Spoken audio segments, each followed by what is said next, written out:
Objection handling, techniques to close sales. Objections are the moment the deal gets real. Every serious B2B deal hits turbulence, especially in outbound. You finally reach a VP on a call and hear, "We already have a vendor," or you get an email reply that says, "Looks interesting, but it's too expensive." Those aren't dead ends. They're the point where the buyer is engaged enough to test risk, fit, and value. Most teams treat objections like damage control. The rep gets defensive, the manager says, "Just follow up," and the opportunity quietly stalls in the CRM. The reality is simpler and more useful. Objections are information.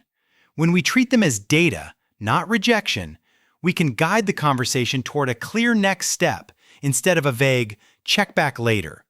In this article, we'll show how to turn objection handling into a repeatable skill across cold calls, cold email, and SDR to AE handoffs. We'll focus on a practical framework your team can remember under pressure, plus channel-specific tactics that work whether you run an in-house team or partner with a sales development agency. Why objection handling directly impacts revenue. The upside is measurable. Analysis across more than 1 million sales calls shows that handling objections effectively can lift win rates by up to 30%, while poorly handled objections increase losses. In other words, objection handling isn't a soft skill, it's a revenue lever that changes outcomes at scale. Objections also show up more sharply in today's buying environment. If 61% of B2B buyers prefer a rep-free experience and 73% actively avoid irrelevant outreach, then getting a real conversation is already the hard part. When you do get a live exchange, on a call, in a reply, or after a demo, you can't afford to waste it with generic reassurance or a feature dump. The teams that win treat objections as buying signals that need clarification, not debate. They assume the prospect is protecting time, budget, and internal credibility, so they respond with curiosity and proof. That approach is what separates a strong outbound sales agency motion from one that generates activity but not pipeline. A framework reps can use without freezing. In fast-paced outbound, complex models die on the sales floor. What works is a shared, team-wide pattern that's easy to execute on the phone and just as usable in an objection-heavy email thread. We recommend a simple flow. Listen fully, label the concern, probe for the real constraint, respond with value and evidence, and then advance to a clear next step.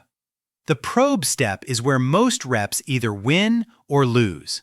A prospect saying, "too expensive," might be questioning ROI, fearing implementation risk, or comparing you to a cheaper but less effective alternative.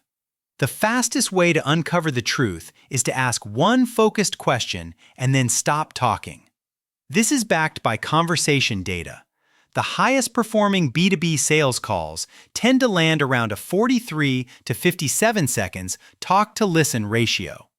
If your cold callers monologue through objections, they're literally talking themselves out of deals, especially in B2B cold calling services where attention is scarce and skepticism is high.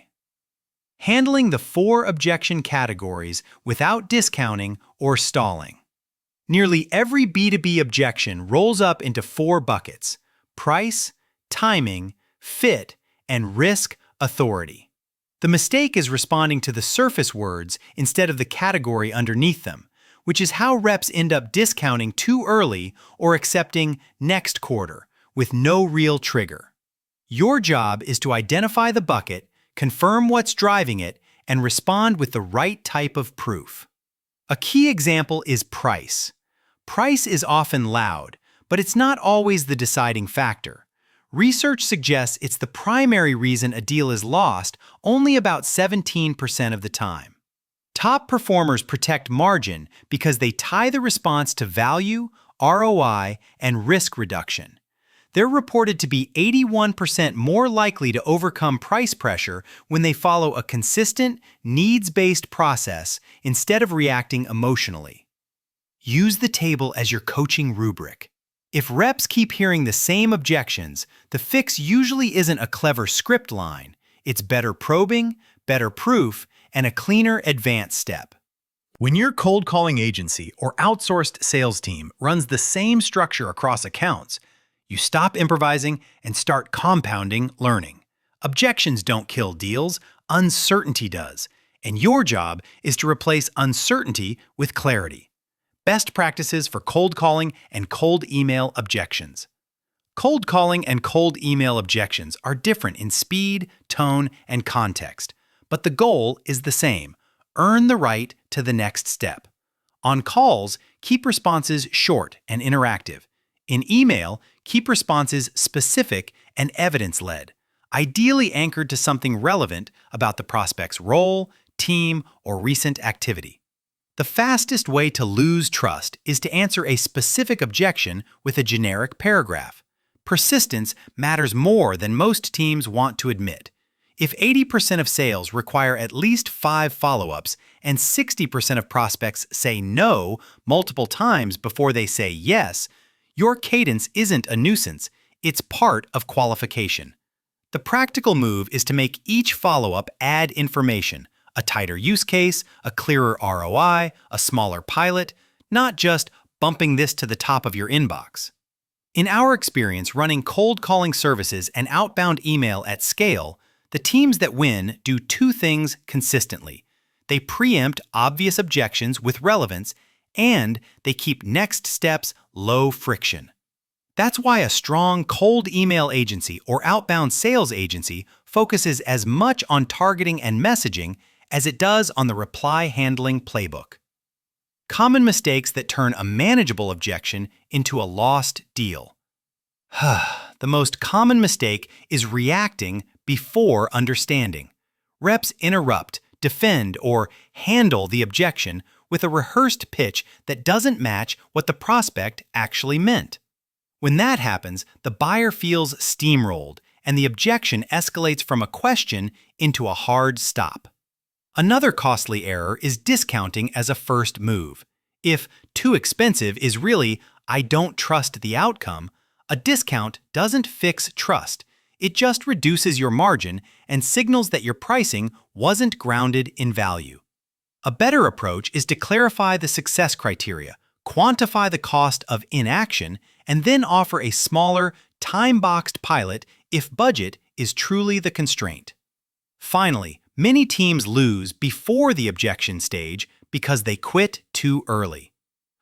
If 44 to 48% of reps stop after one attempt or never follow up at all, you don't have an objection handling problem. You have a process discipline problem. The fix is simple. Define what "done" means in your cadence and coach to the standard the same way you coach call openings. How to systematize objection handling across your SDR and AE team. The fastest way to improve is to treat objections like operational data.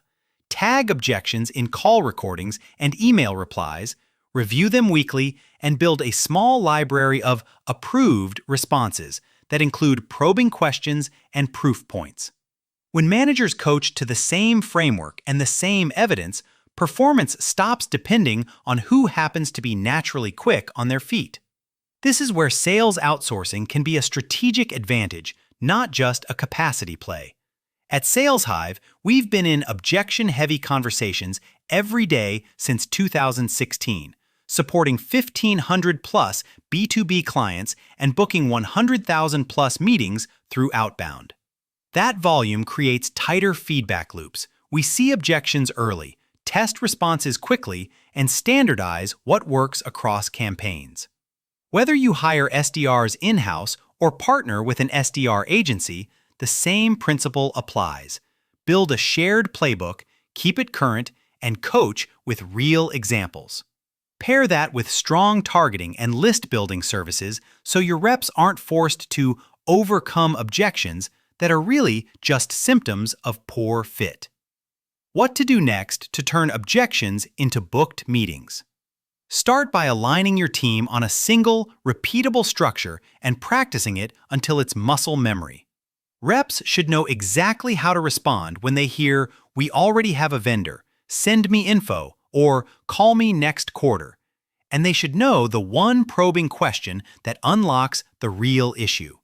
Consistency is what allows your cold calling team to improve week over week instead of reinventing the wheel on every call.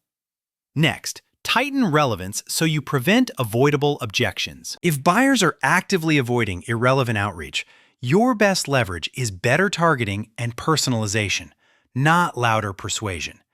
This is why our AI-powered EMOD engine focuses on tailoring outbound messaging to the prospect's role and context, so the first response is more often a specific question than a reflexive brush-off. Finally, decide how you'll operationalize the work. Build the system internally or partner with a B2B sales agency that already has the process, tooling, and coaching rhythm in place. If you're evaluating a cold calling company or outsourced SDR team, look for month-to-month flexibility, transparent performance data, and a clear approach to objection tagging and playbook iteration. That's how you turn "not interested" into "send the calendar invite" without relying on heroics.